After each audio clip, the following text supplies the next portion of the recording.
Yeah, okay. Bring it in. Okay, does it zoom? Look, check out Sarah's freaky eye. Cut it out. Come on, show the camera your eye. It's for YouTube.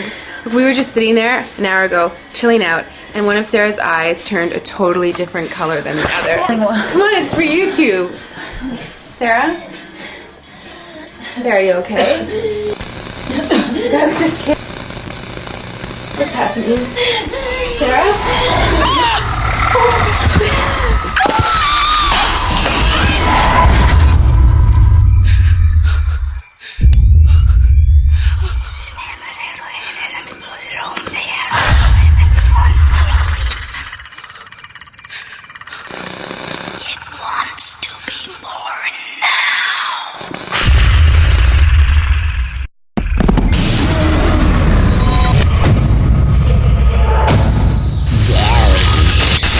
Wants to be born.